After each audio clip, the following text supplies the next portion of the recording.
할렐루야. 식사들 맛있게 다 하셨죠? 네.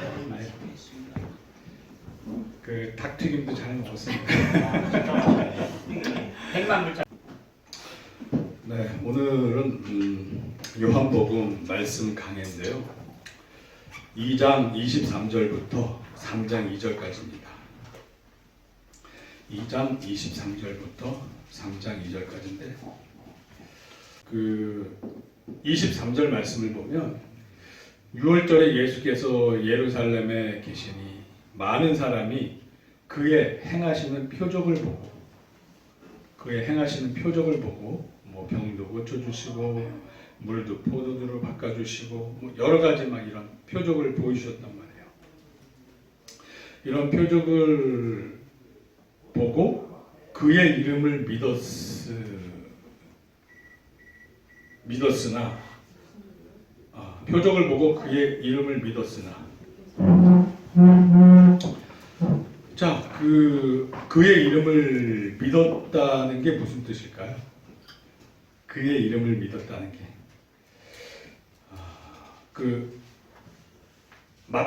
우리 상태 형제님이 마태복음 1장 21절로 23절 말씀 좀 찾아주실래요? 1장 23절 찾았습니다. 1장 21절로 23절. 네, 찾았습니다. 네, 한번 읽어주세요. 우리말 성경입니다.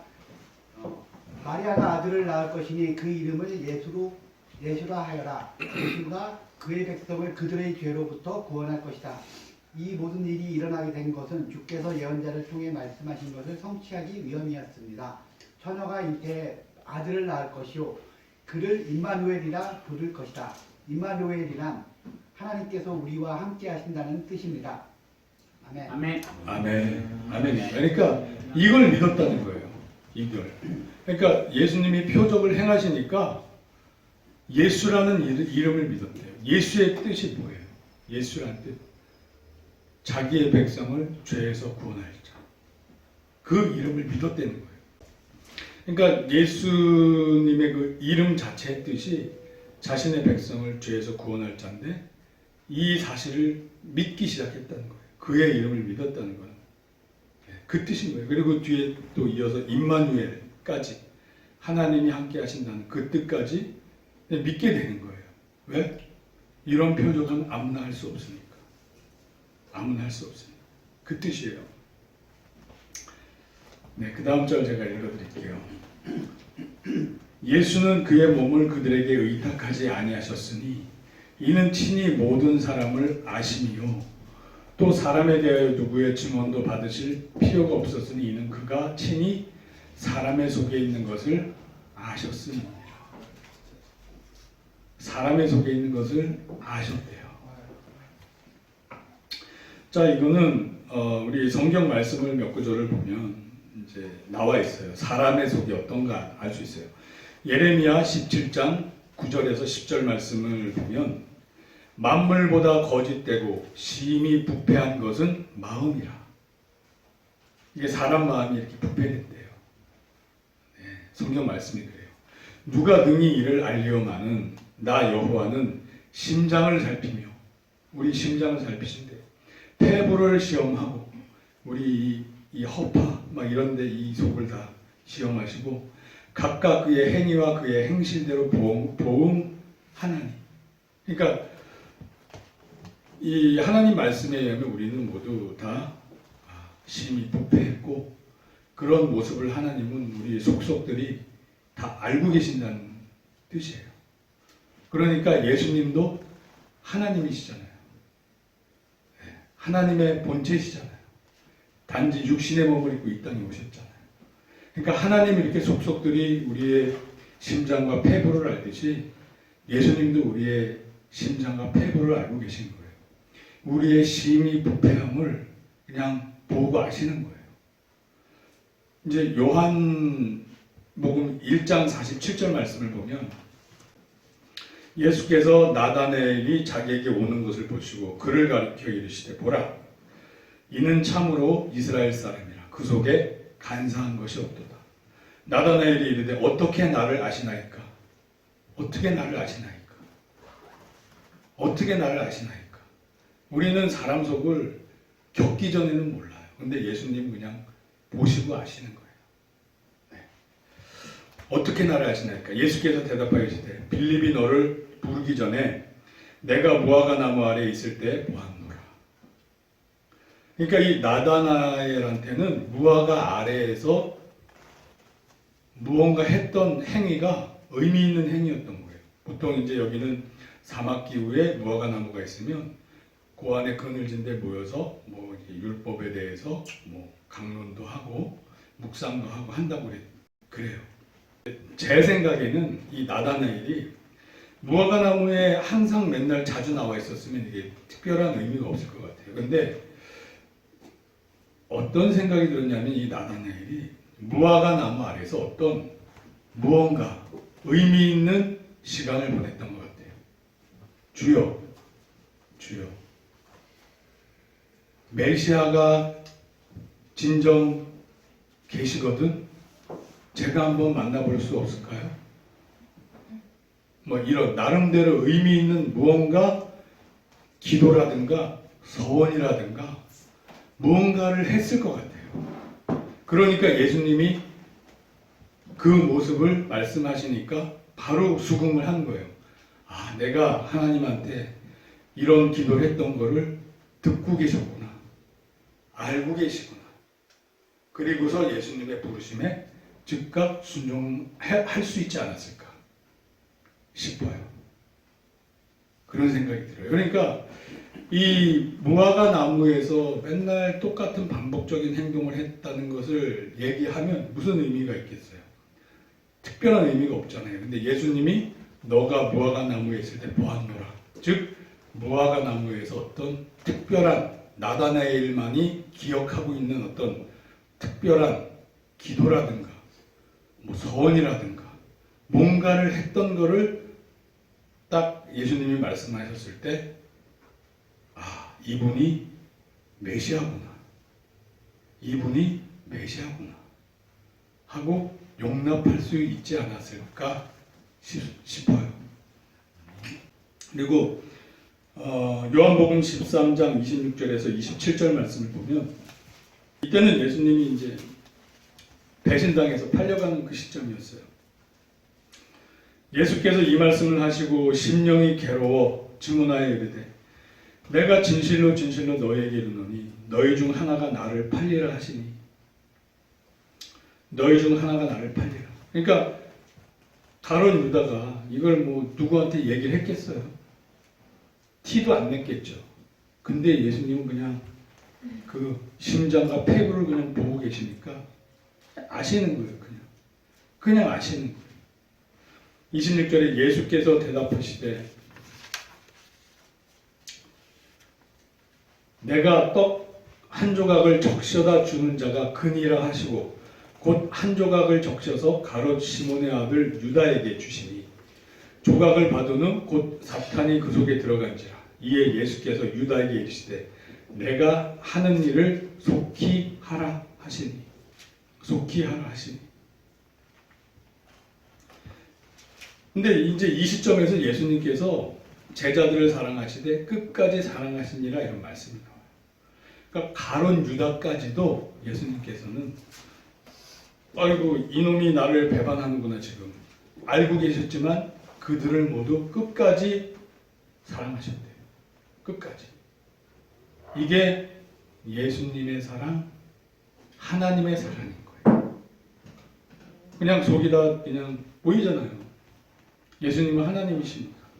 심장과 폐부까지 보고 읽고 계시지만 미워하거나 원망하거나 이놈이 나를 팔 놈이야. 이놈이 뒤에서 내 머리 뒤통수를 칠 놈이야. 이런 게 아니라 그냥 그래 너의 할 일을 해라. 그래야 예수 그리스도께서 십자가에서 대속사역이 완성이 되니까. 단지 너무너무 마음 아파하셨어요. 뭘 마음 아파하셨냐? 유다는 차라리 태어나지 않느니만 못하다.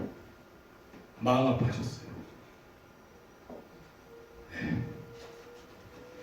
왜냐하면 유다는 지옥 갔을 게 너무나 뻔하니까. 예수님을 믿지 못했으니까. 설령 예수님을 팔았더라도 회개하고 돌아왔으면 구원받고 천국 갈 수 있어요. 죄사함 받고. 베드로도 배신했다가 돌아왔잖아요. 그러나 가룟 유다는 자기의 양심에 찔려서 그냥 죽는 바람에, 자살하는 바람에 그런 구원의 기회를 놓치고 말았어요. 자, 이렇게 예수님께서는 이제 사람의 속을 잘 알고 계셔요. 25절에 그래서 너무나도 그 속을 잘 알고 계시니까 예수님께서는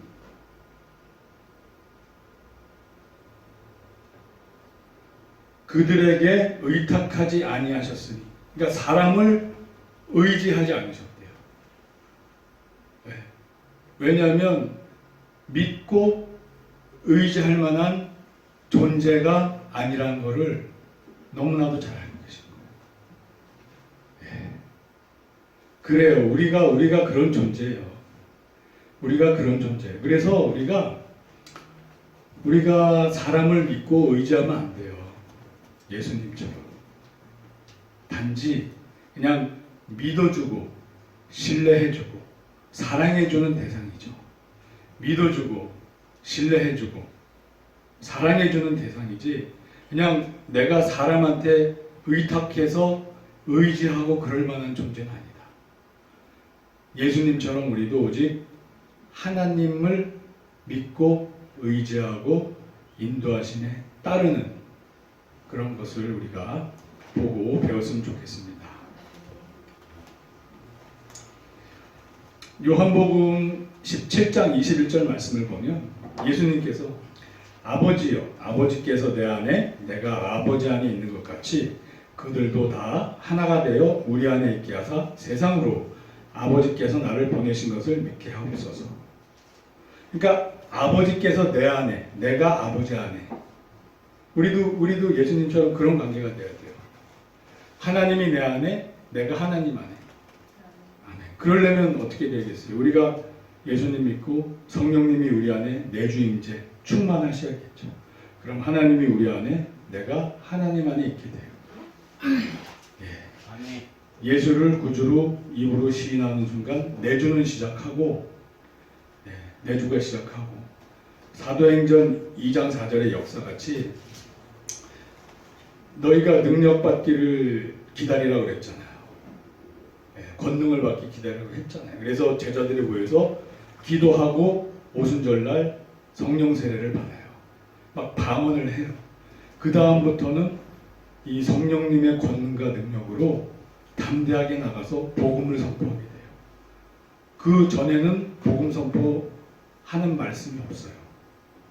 그러나 그 시점부터 밖에 나가서 유대인들 앞에서 예수님 돌아가셨다 부활승천하신 지 얼마 안 된 시점인데 이 성령 세례 받은 이후에 성령님의 권능을 받아서 성령님의 열매 속에서 사랑, 희락, 화평, 즉 이 평안 속에서 죽음도 두려워하지 않는 평안 속에서 담대히 말씀을 선포를 해요. 예수가 그리스도다. 예수가 부활승천하셨다. 이거를 선포하고 다녀요.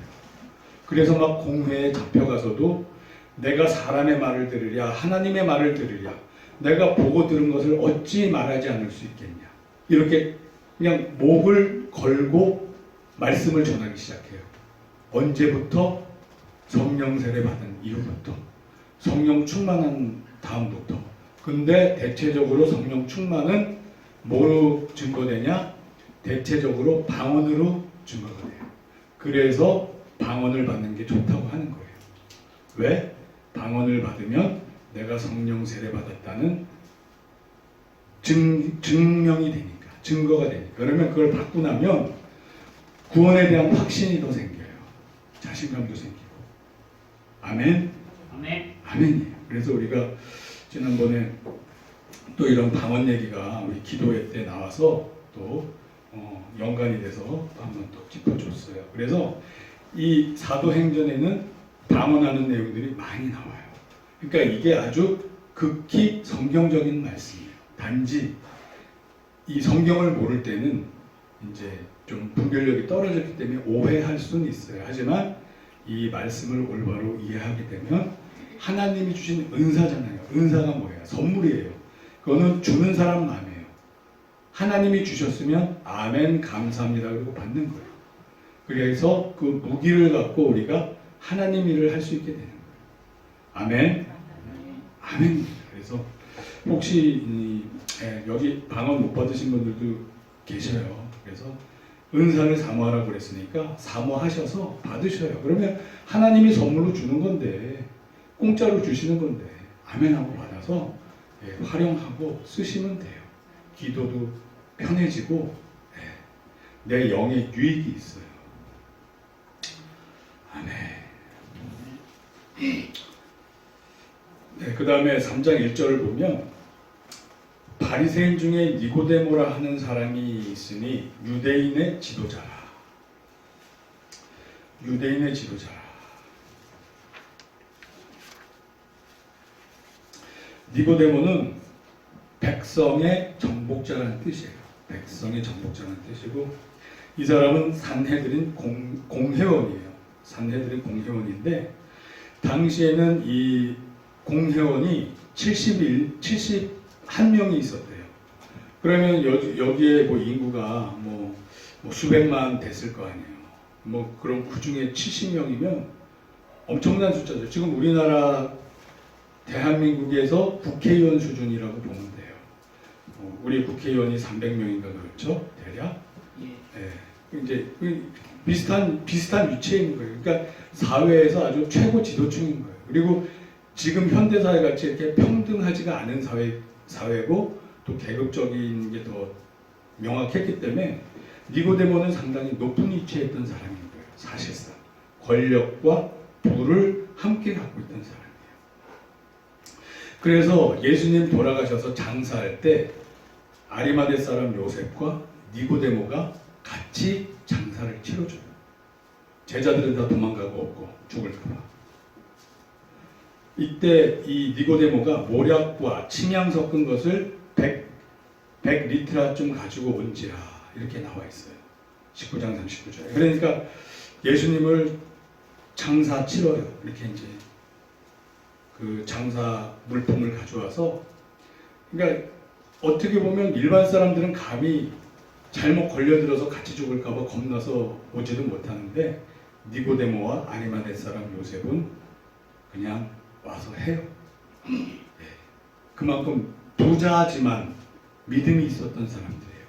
권력자였지만 믿음이 있었던 사람이에요.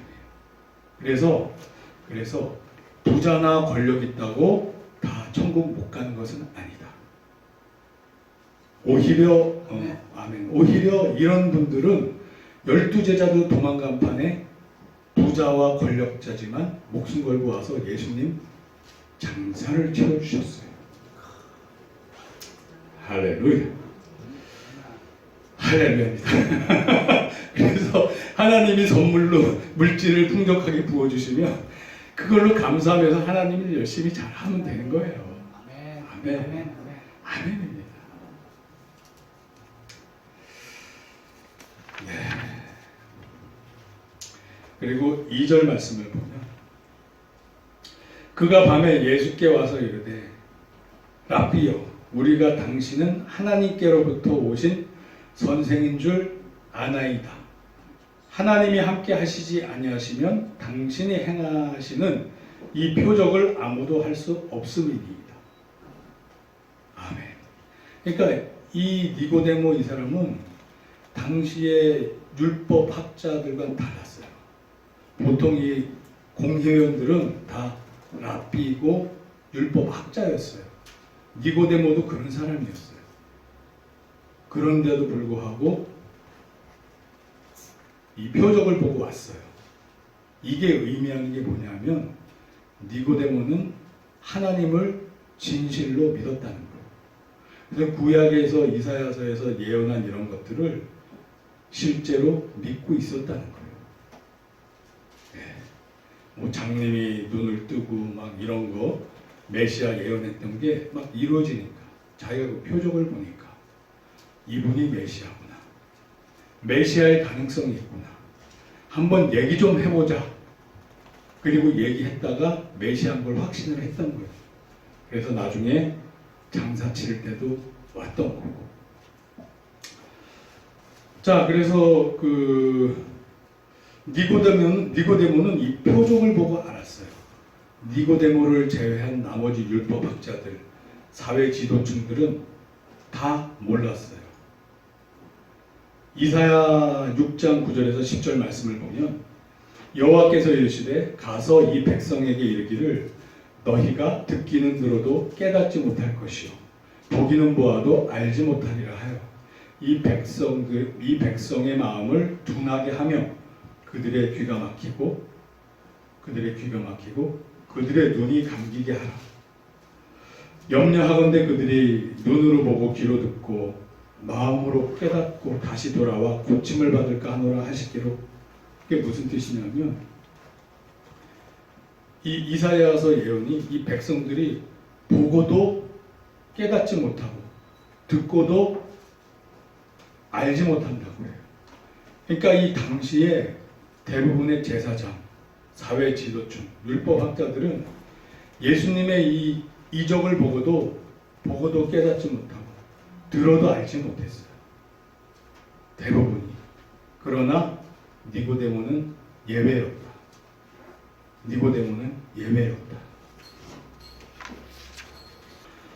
자, 그러면 여기서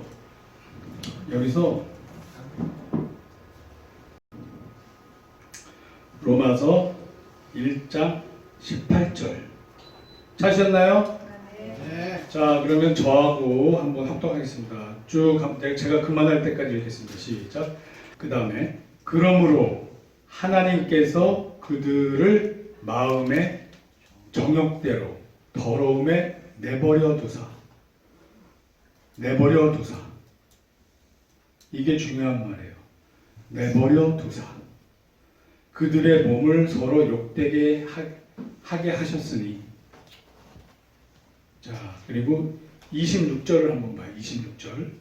이 때문에 하나님께서 그들을 부끄러운 욕심에 또 내버려 두셨으니 곧 그들의 여자들도 순리대로 쓸 것을 받고 영리로 쓰며 28절 내려가서 또한 그들이 마음에 하나님 두기를 싫어하며 하나님께서 그들을 그 상실한 마음대로 내버려 두사. 내버려 두는 게 3번 반복해서 나와요. 그냥 하나님이 내버려 두는 거예요. 하나님이 그냥 내버려 두는 거예요. 로마서에서 3번 반복하고 나와요. 그냥 내버려 두는 거예요. 합당하지 못한 일을 하게 하셨으니. 이게 이 내버려 두사가 헬라어로 뭐냐면 파라디도미. 파라가 무슨 뜻이냐면 이거는 뭐 전치사 같은 거고 디도미는 주다. 기부. 주다. 그냥 그러면은 파라디도미면은 디도미가 기부예요. 주는데 파라는 업. 기부업. 기부업이 뭐예요? 포기하다. 그냥 포기하는 거예요. 그냥 죽든 말든 내버려 두는 거예요. 기부업. 하나님이 그냥 그래 니들 죽든지 말든지 그냥 내가 니네들 쳐내비려 둘게. 이렇게 되는 거예요. 이렇게 되는 거예요. 그래서 니네들 죽든지 말든지 기브업 할게. 파라디돔이 할게. 이런 상태가 되니까 이 율법학자들이 보기는 보아도 알지 못하고 듣기는 들어도 깨닫지 못하는 거예요. 그냥 하나님이 내버려 두는 거예요. 죽든지 말든지 죽든지 말든지 죽든지 말든지. 이게 무서운 거예요. 하나님의 자녀는 징계를 하잖아요. 아비가 어찌 징계하지 아니하느냐. 그리고 때려서라도 막 돌아오게 하세요. 근데 이거는 그 단계가 아닌 거예요. 죽든지 말든지 여기에 해당되면 다 죽어서 지옥 가는 거예요. 그러나 진짜 믿음이 있으면 니고데모 같이 죽든지 말든지에서 탈출하게 돼요. 유일하게 탈출한 거예요. 당시에 이런 율법학자 중에 유일하게 생명 얻은 사람인 거예요. 다른 이 기득권층들은, 지도층들은 어떻게 하면 예수님을 죽일까 모의하고 공모하는 판에 끼어들어서 죽든지 말든지에 속하게 돼요. 그러나 니고데모는 구약의 말씀을 올바로 알고 이해했기 때문에 이런 이적을 베푸는 사람은 메시아다. 메시아의 가능성이 있다. 그리고 가서 예수님한테 가서 막 어떻게 사람이 한 번 태어났는데 어머니 모태로 들어가서 다시 태어나야 됩니까? 막 이렇게 좀 우둔한 질문을 하면서까지 예수님한테 티칭을 받아요. 교육을 받아요. 그리고 구원의 반열에 들어가게 돼요. 저와 여러분들에게도 이런 깨달음의 은혜가 있기를 축원합니다. 아멘. 아멘이에요. 아멘이에요. 아멘이에요. 이 파라디도미가 어디에 또 쓰였냐면 예수님 넘겨줄 때 마태복음 26장 48절에서 예수를 파는 자, 이 팔다가 파라디돔이에요. 그러니까 예수님을 기법한 거예요. 예수님을 포기해서 넘겨주는 거예요. 여기에서도 쓰여요. 마태복음 27장 2절에 보면 빌라도에게 넘겨주니라 할 때 파라디돔이에요. 죽든지 말든지 넘겨주는 거. 마태복음 27장 26절에 보면 십자가에 못 박히게 넘겨주다. 이 구절에 파라디도미가 또 쓰여요. 죽든지 말든지. 예.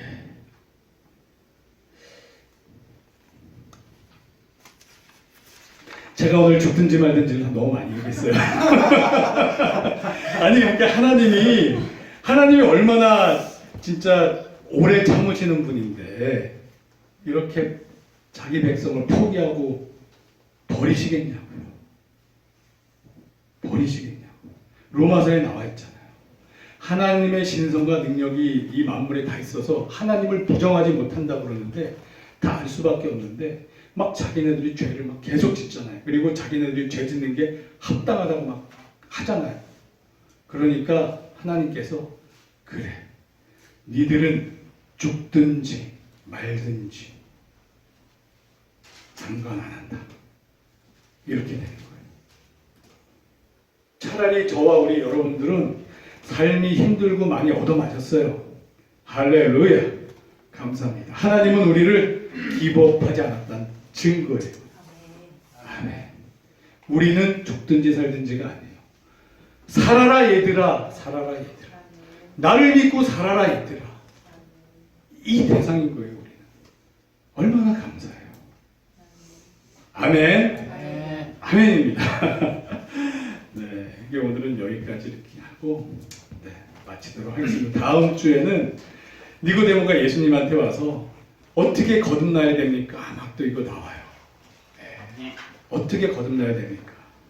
그러니까 지금 수준으로 생각하면 국회의원 같은 사람이 젊은 사람한테 와서 머리 조아리면서 이 권력자가 와서 막 배우는 거예요. 이 겸손함.